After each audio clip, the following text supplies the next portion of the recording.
is our pleasure to have participated in one great adventure. It's an adventure that took place not just in the month of July, but rather one that took place in the last decade. We're going to divert a little bit from the format of past press conferences and talk about the things that interested us most, in particular the things that occurred on and about the moon. We will use a number of films and slides which most of you have already seen,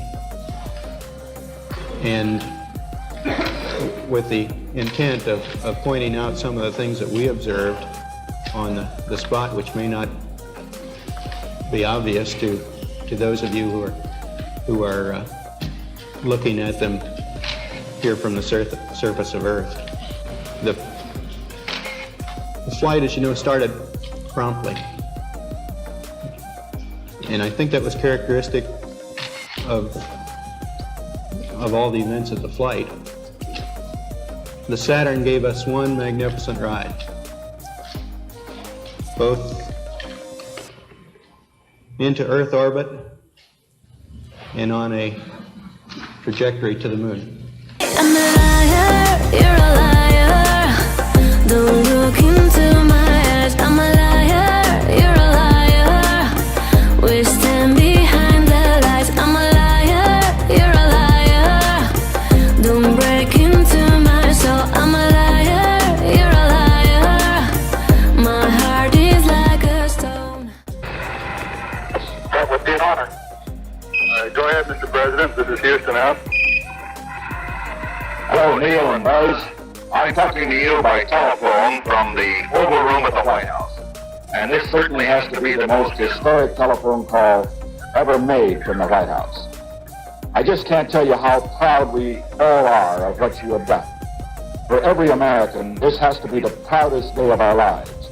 And for people all over the world, I am sure that they too join with Americans in recognizing what an immense feat this is. Because of what you have done, the heavens have become a part of man's world. And as you talk to us from the sea of tranquility, it inspires us to redouble our efforts to bring peace and tranquility to Earth. For one priceless moment in the whole history of man, all the people on this earth are truly one. One in their pride in what you have done, and one in our prayers that you will return safely to Earth. Thank you, Mr. President. It's a great honor and privilege for us to be here representing not only the United States, but men of peace of all nations, and with interest and a curiosity and with a vision for the future. Honor for us to be able to participate here today. And thank you very much, and I look forward, all of us look forward to seeing you on the Hornet on Thursday. I'm a liar, you're a liar. Don't look into my eyes. I'm a liar, you're a liar. We stand behind the lies. I'm a liar, you're a liar.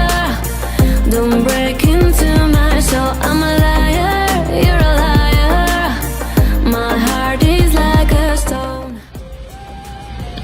Colonel Aldrin and Mr. Armstrong, when President Nixon made his phone call to you on the moon, it looked like the two of you suddenly stopped doing everything and stood there and listened and talked to him. It looked there for a moment like you might have been a little bit aware of what was going on. You weren't busy. Was there ever a moment on the moon when either one of you were just a little bit spellbound by what was going on? About 2.5 hours.